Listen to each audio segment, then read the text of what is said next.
Hello दोस्तों, welcome back to my channel. अगर आप हमारे यूट्यूब चैनल पर नए हैं तो आपसे रिक्वेस्ट है कि हमारे यूट्यूब चैनल को सब्सक्राइब करिए। वीडियो अच्छा लगता है तो वीडियो को लाइक करिए और अपने फ्रेंड्स से शेयर करिए। मैट्रिक बिहार बोर्ड 10th के लिए ये बहुत ही अच्छा फ्री ऑफ कॉस्ट आपको हम बहुत सारे ऑब्जेक्टिव क्वेश्चन का प्रैक्टिस करवा रहे हैं। एग्ज़ाम से पहले आप इसको रिवीजन करिए 2-3 बार, आपको 50 आउट ऑफ 50 में आराम से इजीली आप ले सकते हैं। 10-15 मिनट का वीडियो देखिए और 5 से 6 क्वेश्चन इस वीडियो से सीखिए बनाने के लिए। पहला क्वेश्चन है, उदक संवर्धन में पौधों का एक टुकड़ा एक असंगठित पिंड का निर्माण करता है, क्या कहलाता है? इसको बोलते हैं कैलस। क्या कहता है? ये हमारा चैप्टर है जीव जनन कैसे करते हैं, चैप्टर 3 होने वाला है। इससे पहले 2 और 1, 1, 2 दो चैप्टर हमने करवा दिया है। ठीक है, जैव परिक्रम और समन्वय वाला टॉपिक आप जाकर देख सकते हैं, जो कि आपके लिए बहुत ही बेनिफिशियल होने वाला है। तीसरा नंबर क्या कहता है, अलैंगिक जनन के समय कौन सा विभाजन होता है? देखिएगा, अलैंगिक जनन जो होता है ये समसूत्री विभाजन भी होता है और असमसूत्री विभाजन भी होता है, दोनों विभाजन होता है। बहुविखंडन का एक मुख्य उदाहरण है तो कौन सा होगा? ये होगा प्लाज्मोडियम में बहुविखंडन होता है। प्लाज्मोडियम में कैसा विखंडन? बहुविखंडन होता है। नेक्स्ट देखेंगे, स्पायरोगैरा में किस प्रकार का जनन होता है? तो स्पायरोगैरा में अपखंडन होता है। कैसा जनन होता है? अपखंडन होता है। पत्तियों द्वारा कायिक प्रवर्धन का उदाहरण है, क्या कहलाता है? बरायोफाइलम। पत्तियों द्वारा कायिक जो प्रवर्धन होता है ये उदाहरण है किसका? बरायोफाइलम का। किसका उदाहरण है? बरायोफाइलम का। ऑप्शन नंबर ख सही है। नेक्स्ट देखेंगे, क्या कहता है, कृत्रिम कायिक प्रवर्धन किन पौधों में करना चाहिए?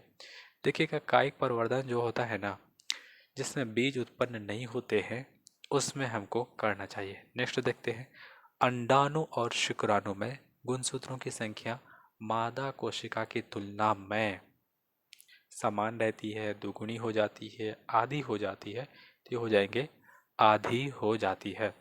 केचुआ का उदाहरण है। केचुआ जो है कैसा है? उभयलिंगी जीव है। कैसा जीव? एक में नर भी है, उसी में मादा भी है, उसको बोलेंगे उभयलिंगी जीव। लैंगिक जनन में मुख्य कोशिका विभाजन होता है तो लैंगिक जनन में मुख्य कोशिका का जो विभाजन होता है उसको बोलते हैं अर्धसूत्री। क्या बोलेंगे? अर्धसूत्री। डैश सबसे छोटा और डैश सबसे बड़ा फूल है। सबसे बड़ा फूल की बात करेंगे उसको बोलते हैं रेफ्लेशिया, तो रेफ्लेशिया इसमें है तो ये ऑप्शन सही हो जाएगा। और सबसे छोटा है वुल्फिया। क्या है? वुल्फिया सबसे छोटा पुष्प है, फूल है। पुष्प में निषेचन कहाँ होता है? तो निषेचन होता है भ्रूण कोश के भीतर। पुष्प में निषेचन होता है भ्रूण कोश के भीतर। कहता है, 100 परागण निम्न में से किन पौधों में होता है? तो 100 परागण होता है उभयलिंगी में। किस में होंगे? उभयलिंगी में। पक्षियों द्वारा होने वाला परागण को क्या कहते हैं? इसको बोलते हैं ऑर्नियोफिली। क्या बोलेंगे? ऑर्नियोफिली। चेहरे में फुंसियाँ क्यों आती है? अधिक तैलीय त्वचा के कारण चेहरे में फुंसियाँ आती है। नेक्स्ट देखेंगे, क्या कह रहा है कि काउपर ग्रंथि का मुख्य कार्य है। ये क्या बोलते हैं? काउपर ग्रंथि का मुख्य कार्य क्या है? क्षारीय द्रव स्रावित करना। शीशन ढका होता है। शीशन किससे ढका होता है? प्रीप्यूस से ढका होता है। शीशन किससे ढका होता है? प्रीप्यूस से ढका होता है। नेक्स्ट देखेंगे, मादा में निषेचन कहाँ होता है? मादा में निषेचन फैलोपियन ट्यूब या नलिका में होता है। गर्भाशय के किस भाग में भ्रूण विकसित होता है? तो गर्भाशय के मुख्य भाग में भ्रूण विकसित होता है। कौन सा भाग में? मुख्य भाग में। नर के शिशन के समजातीय मादा में क्या पाया जाता है? प्रीप्यूस पाया जाता है। नर के शिशन के समजातीय मादा में क्या पाया जाता है? प्रीप्यूस पाया जाता है। नेक्स्ट देखेंगे, क्या कहता है, शुक्राणु बनता है। शुक्राणु कहाँ बनता है? विरिसन में बनता है। कहाँ बनेंगे? विरिसन में शुक्राणु बनते हैं। अब चलते हैं 30 नंबर क्वेश्चन। क्या कह रहा है? गर्भधारण की अवस्था में अंडाणु का निर्माण एवं अंडोत्सर्ग नहीं होता है, होता है तो क्या बोलेंगे? अंडोत्सर्ग नहीं होता है। आफ्टर दैट निम्न में से कौन सा जनन संचारित रोग अंतर्गत आता है? संचारित का मतलब फैलने वाला रोग, कम्युनिकेबल डिजीज। तो एड्स भी होता है, गोनोरिया भी होता है और सिफिलिस भी होता है, तो सारे होंगे। निम्न में से कौन सा परिवार नियोजन की प्राकृतिक विधि है? तो इनमें से सारी विधि हैं। कौन से?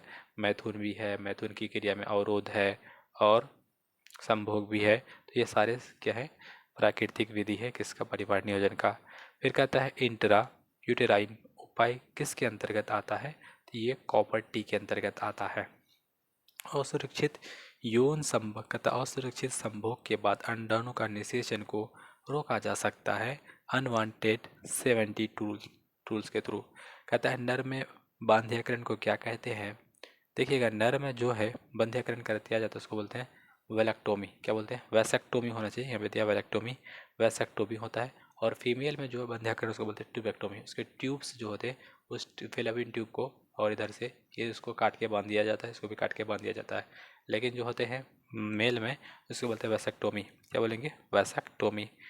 फिर कहता है गर्भपात भ्रूण के किस अवस्था में सुरक्षित माना जाता है, गर्भपात भ्रूण के बलास्टुला में सुरक्षित माना जाता है।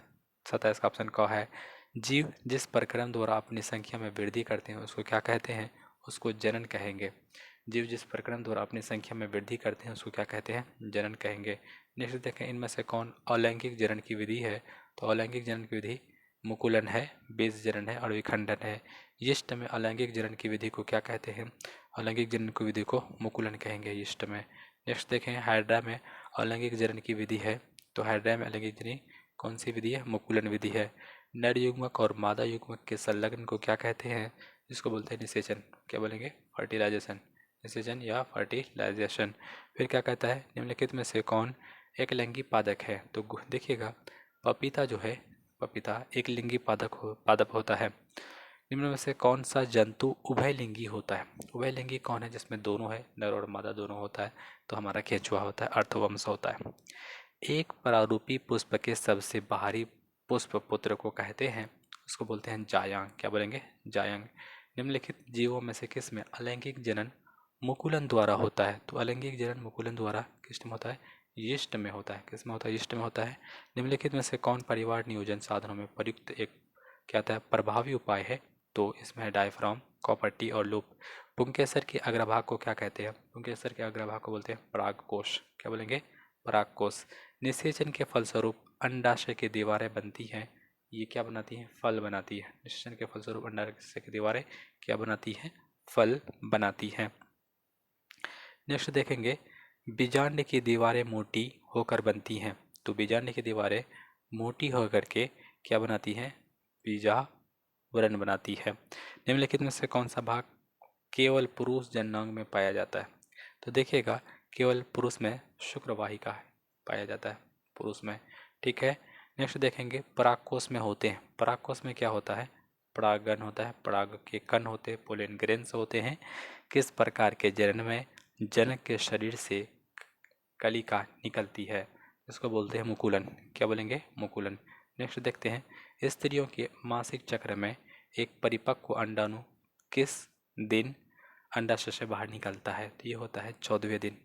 स्त्रियों के मासिक चक्र में एक परिपक्व अंडाणु किस दिन अंडाशय से बाहर निकलता है, किस दिन निकलता बाहर, 14वें दिन। फिर कहता है निम्न में से कौन लैंगिक जनन संचारित रोग नहीं है, लैंगिक जनन संचारित रोग नहीं है कौन, टाइफाइड नहीं है।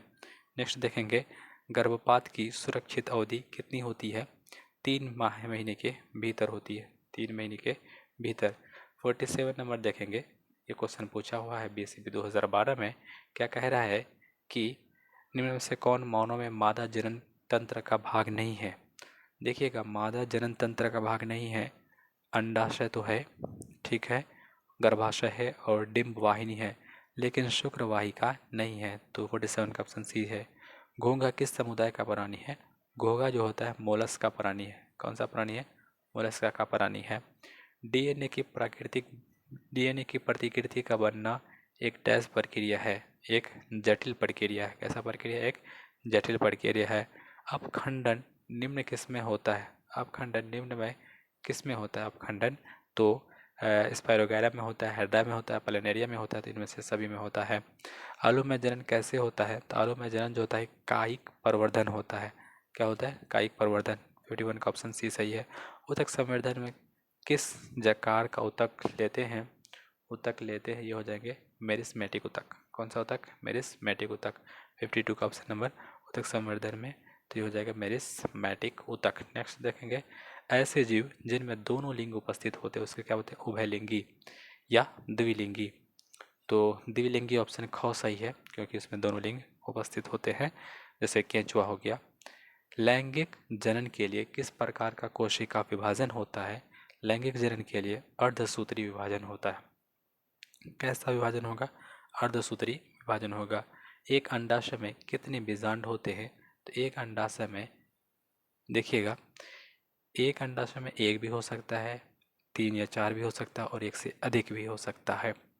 विरेचन कोश का तापमान शरीर के तापमान से सामान्यतः से डैश डिग्री कम होता है।